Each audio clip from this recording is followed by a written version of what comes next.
Hey folks, I'm gonna talk a little bit today. It's 3rd of November, Sunday morning, 2 days to the election. Cheers. I'm gonna speak freely, and I will block and delete all hateful responses. Anxiety is high. I've set my clock back, so this is the proper time. It's 6:41 in the morning. Besides the daylight savings time change, I know that I am not the only one who is honestly dealing with some anxiety regarding the situation of the world, the upcoming election, the fact that a clearly mentally compromised, ill person is could potentially become the president again. The insanity surrounding it, the fact that there can't seem to be any clarity um, established with people about what we're dealing with. It's very frustrating, and it does cause anxiety, not just for me, but for others. I'm in touch with a lot of folks, and people are sharing it online, especially this morning. Couldn't hardly sleep.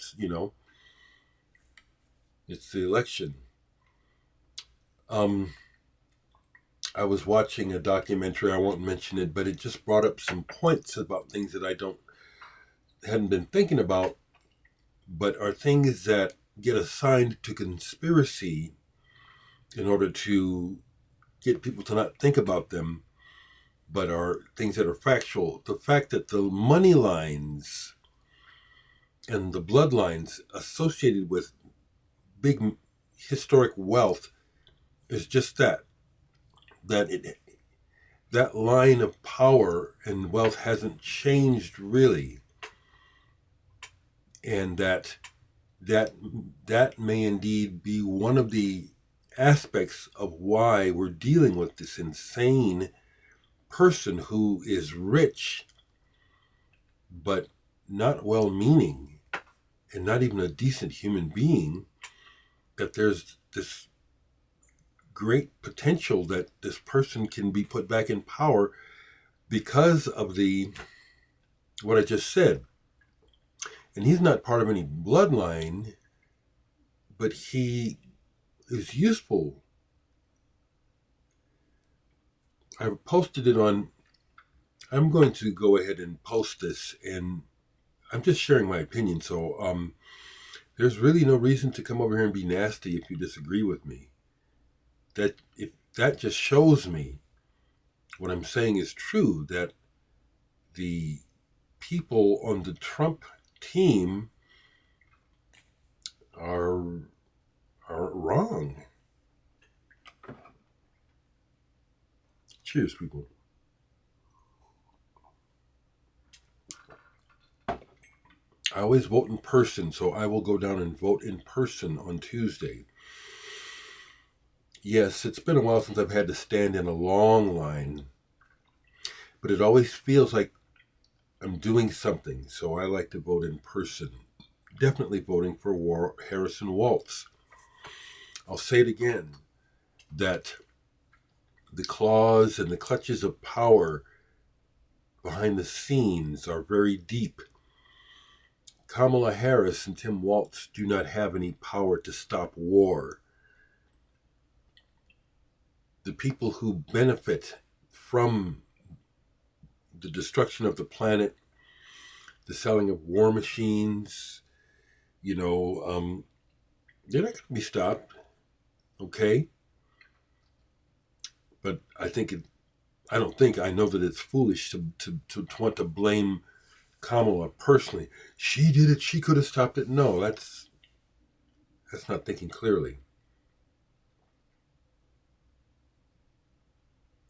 So, if you're still with me, I'll actually show some records, but This is my channel, and I just recently changed the title to my actual name. I hadn't even thought about it.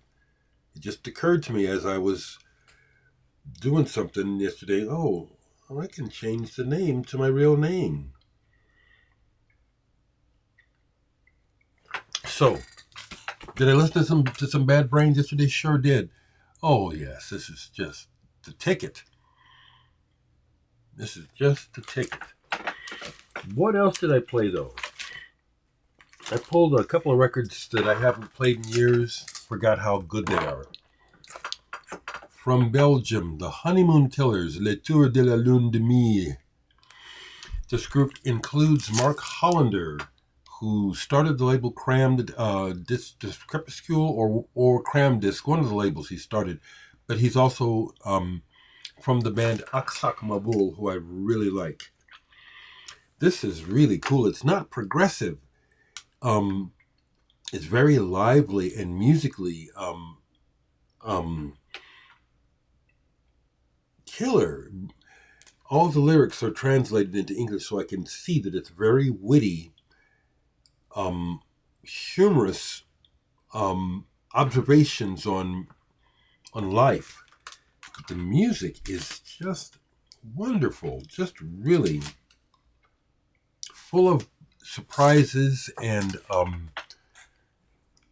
just really good. I like the instrumentation too. It's almost like a demented cocktail band, like, cocktail lounge band that's on acid or something. Great record. Forgot all about it. Here's a record that was given to me by JC68. He seems to have disappeared. Hope he's okay. That has gone way up in value. I listened to it last night and I can see why. Larry Chernikoff, Gallery of Air. This is an original. It's been reissued, but this is an original copy. Released back in the 80s. 85, it looks like. It's so hard for me to see. 83. This is unique. It's somewhere between modern classical and ambient. And it has players on here that I recognize. Tony Vaca and Tim Moran. I have a record that they did with Don Cherry. I was surprised when I put this on because when it started to play, it's like, I don't remember it sounding like this. There's a Philip Glassness to it, but I'll say it, I like this even better, where Philip Glass is good at doing repetitive things that layer and do this sort of thing in patterns and things. This develops. It starts off like that and then it develops. I was like, wow, this is really good. If you see, look on Discogs. There's only one copy of this for sale, going for $300. That's crazy. That's crazy.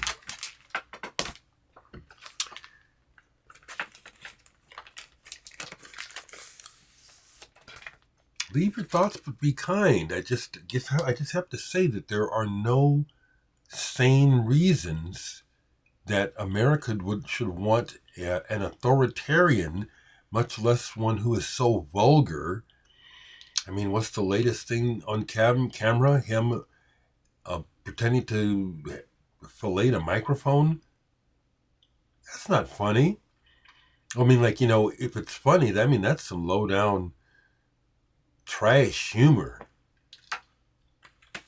Next record. This is Killer Cherry 5, mutated into the band Goblin. They only made this one album. This is a blast. Don't pay attention to the lyrics. The lyrics are probably good on this, but what it is this music is badass. It just keeps changing. So that in and of itself keeps my attention, is where the music keeps going. Plus the playing on this is really good, and the production. And this goes back to the 70s. Cherry 5.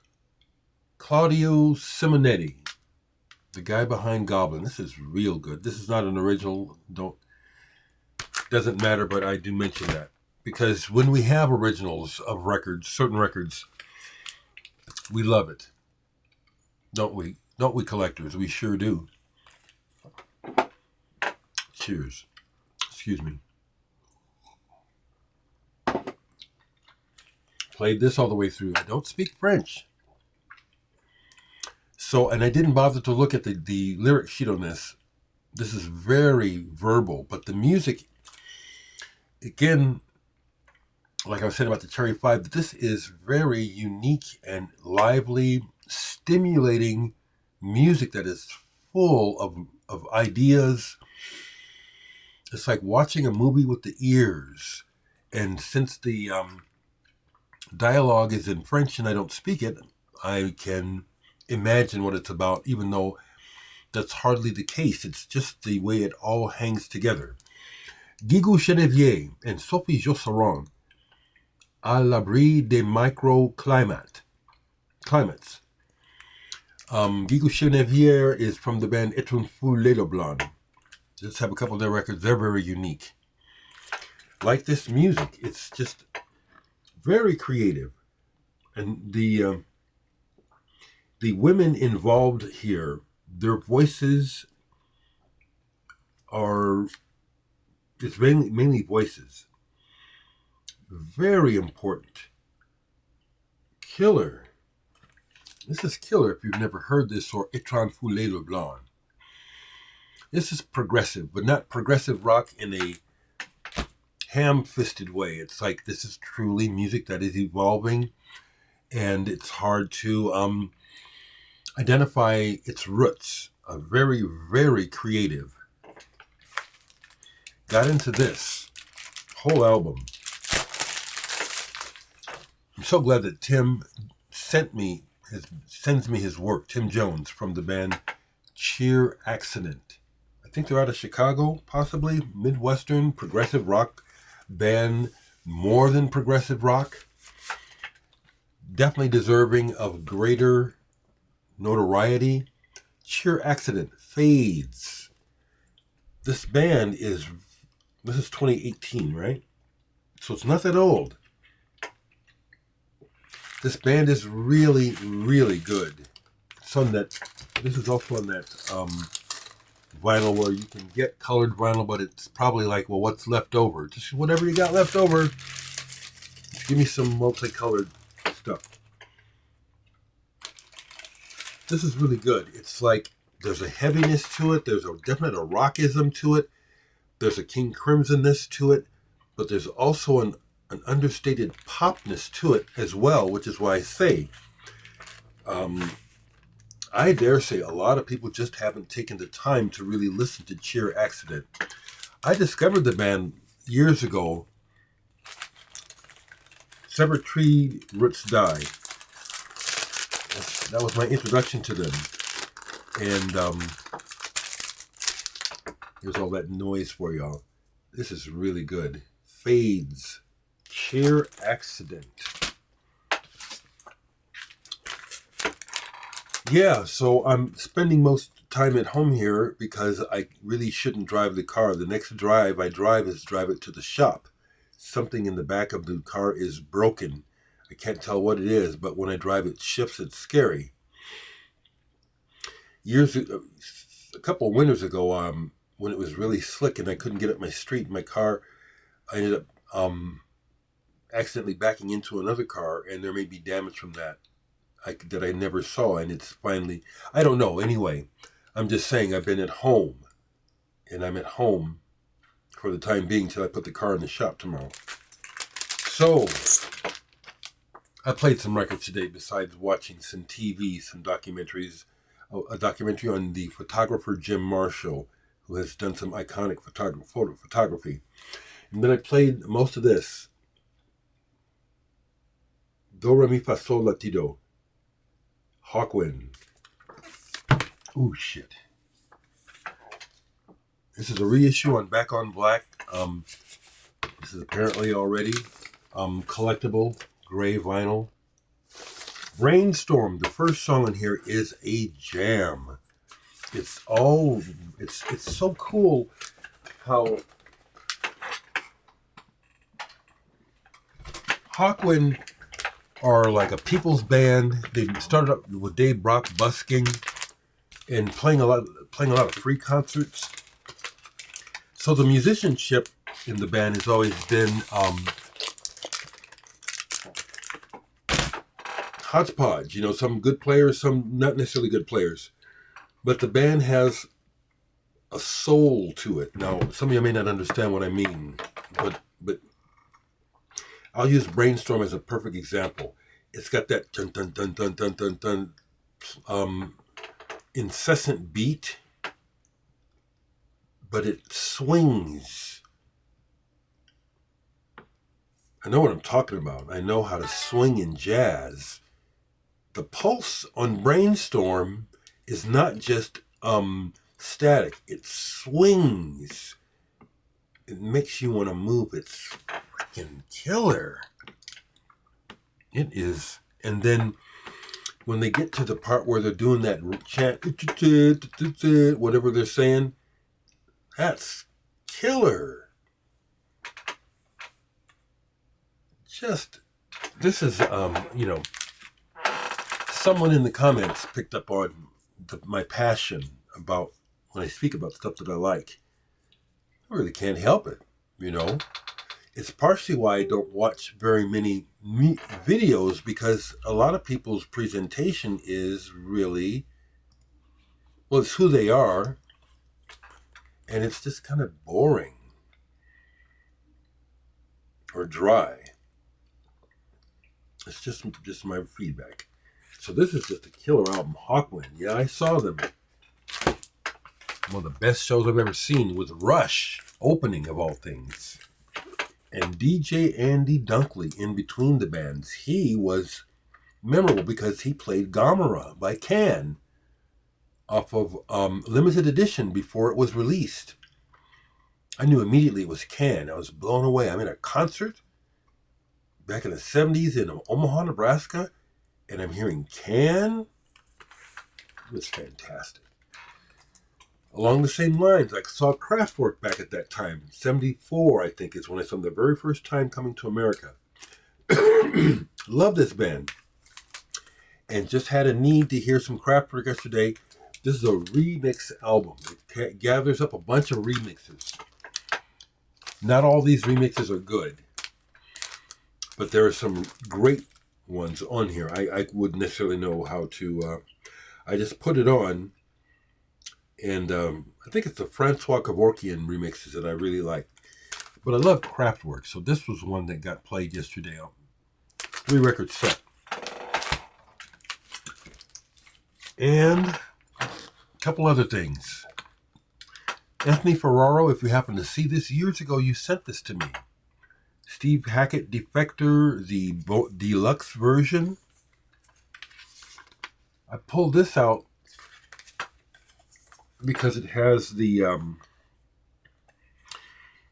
live recording on it, and then it has the bumped up 5.1, which I don't have, but you can hear the difference in quality, sound quality, when you play the new remasters. I absolutely love Steve Hackett's work, and I love how he has dabbled in pop, but keeping the progressive, staying true to his roots. I have this on vinyl, obviously. The other thing I'll show, and if you happen to see this, Michael, I referenced this in the 7-Up Facebook music group. And I'll say that's one of the reasons why I like that particular music record collecting group, is the name of it, 7-Up. I'm a 7. I may not actually be a 7, but I identify as a 7. My birthday, July 7th, 7/7. So anyway, in one of the other groups, another musician, Owen Merrick, who is also runs a shop. He works with animals, but he's an interesting cat, and he has I think he has a record shop too. but he has amazing records in his collection. And he was showing yesterday some titles by the band Cassaber, which is an offshoot of the people involved with Henry Cow Art Bears. And I saw where Michael P. Dawson asked him if the single that he showed was the one that contained a Captain Beefheart sample. Pricked my interest because I said, well, I have this single. I don't remember no Captain Beefheart. And so it turns out, no, this is not the single. This is not the record. It's the other. Owen showed a couple of different Cassaber records altogether, and it's the 12-inch that he showed, which I don't have. I have another one of their albums. Contains the Captain Beefheart sample. But anyway, it caused me to pull this and play it, because I haven't played this in years. Time running out. This is kind of cool. It's not expensive. You can get it real cheap, but it's cool. It's a one-sided blue vinyl, screen printed on the back. And this is a unique sound. It is. It's very, very unique. Very unique. So, that's what's going on. I'll finish the way I started, just expressing again how deeply dismayed I am at the level of ignorance, racism, hatred, sexism that has it's like another one of those things that they say about the planet, which most people say that's just bunk. But the idea that we're almost like under a spell, it's like, people with common sense, or what I call common sense, look at the world and look at events and say, well, this doesn't add up. Someone who wants to, I can't even put it into words, it's so absurd. It's like there's some kind of, it's like people are drugged or hypnotized or something strange. It's strange. And it's very disconcerting. And the only persons that are causing trouble are the Trump people. There aren't independents or Democrats trying to blow up ballot boxes or attacking or showing up with machetes or whatever it was, hatchets. It's very disheartening. I don't know why it has to be this way. Why there has to be so much. Why it has to be so weird. There's no good reason for it. Weren't all of you taught to not lie? And yet here we have a person who almost everything he says is a lie. And because he's rich and people are afraid of his money, people won't confront him. He'll say stuff and just make it up. And people never say, well, where's your information from? How do you know that? Show me the facts. He'll just say, so-and-so and so-and-so. And people just laugh it up. I'll speak out as much as I want to, because I have love for the people who have hate for me, because they have no reason to hate me. I dare say these people probably hate themselves